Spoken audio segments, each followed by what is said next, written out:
Hello and welcome. I'm Linda KINKADE coming to you live from Atlanta. We are breaking away from our colleagues at CNN USA. We will have much more coverage on the release of these American prisoners throughout the day on CNN. And next hour, I'll be speaking to Richard Ratcliffe, the husband of Nazanin Zaghari Ratcliffe, about just what these families might be experiencing today. But for now, these are some of the other international stories we're following this hour. Libya is in the middle of a full-blown humanitarian disaster after deadly flooding decimated the city of Derna just over a week ago. It's still unknown exactly how many people died when floodwaters swept entire neighborhoods out to sea. The United Nations has revised a previous death toll of more than 11,000 down to nearly 4,000 lives lost. That's the figure the World Health Organization is reporting. More than 9,000 people are still missing. JOMANA Karachi is in Libya and joins us now live from Derna. JOMANA, good to have you there for us. So there certainly has been some confusion over the death toll from the numbers we're getting from the United Nations. If you can give us some clarity as to what you're seeing and hearing on the ground, JOMANA. Well, you know, when it comes to the confusion about the number of victims, Linda, we have to keep in mind that there's no central authority here. You don't actually have a functioning state. So you have different officials giving different figures. And unfortunately, what we've seen is some international organizations have actually gone public with these numbers, adding to the chaos and confusion. You know, it's been more than a week since this catastrophe struck, and it hasn't been any easier for people here, for the rescuers to try and find the missing.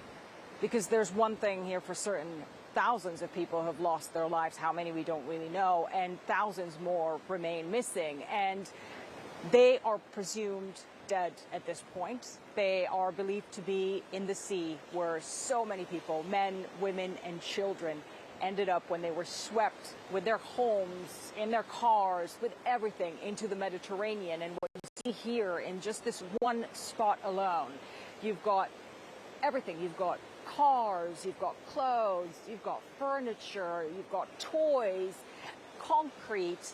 And this is a scene that stretches as far as the eye can see across the shores of Derna.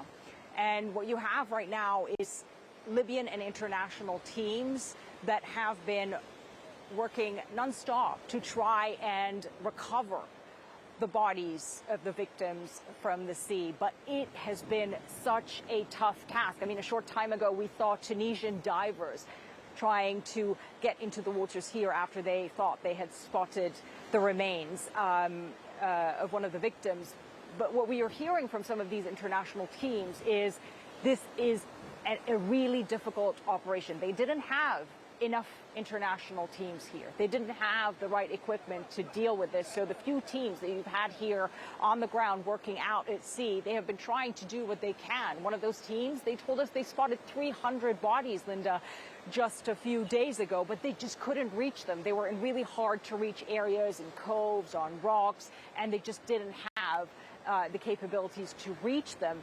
And a few days later, right now, they say those bodies have turned into remains that have decomposed to a level that makes it a health hazard for them to try and retrieve. It is such a difficult situation here for the rescuers, and of course, a real heartbreaking situation for those who survived and now have to search for their loved ones. It's all gone, they say. Derna is now a city of the dead. There was no time for final goodbyes here. Mom, rest in peace, spray painted where that mother once lived. In 90 minutes, a city and its people were left shattered.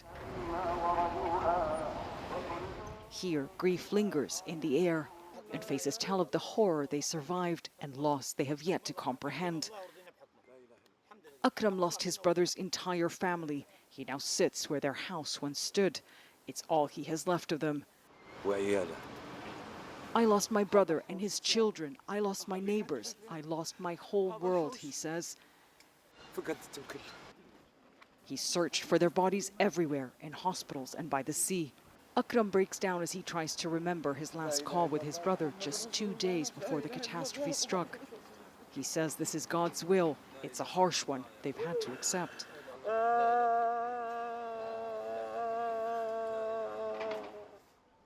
Everyone here has lost family. One after the other, they share their gut-wrenching stories.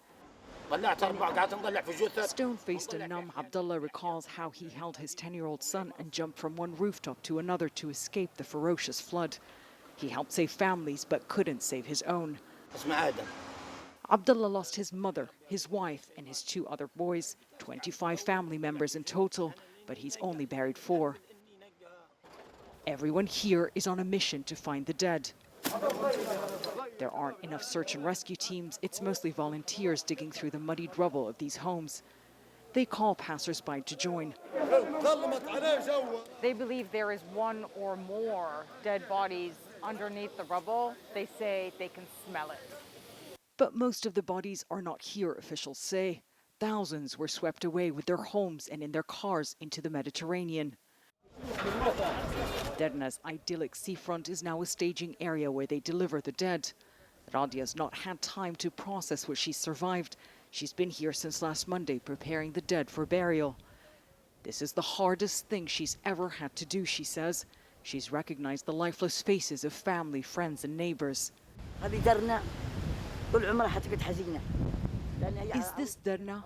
It will forever be heartbroken, she says. We lost our finest. People used to come and look at our flowers, our jasmine. Now they come to a broken Derna. At a cemetery outside the city where more than 1,000 victims have been buried in mass graves, they prepare for more.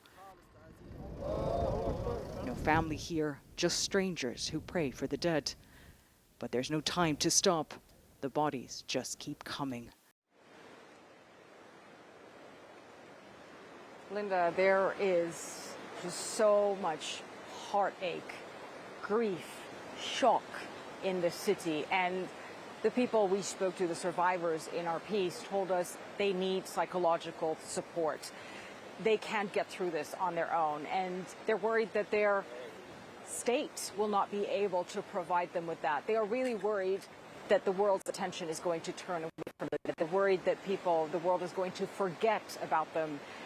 They are grateful for the support that they have gotten so far, but everyone here agrees that it's not enough, they say, nowhere near enough when you take into account the magnitude of this disaster, Linda. Yeah, they're certainly going to need so much support going forward in the weeks and months ahead. JOMANA, Karachi, we appreciate having you there on the ground for us. Thanks so much.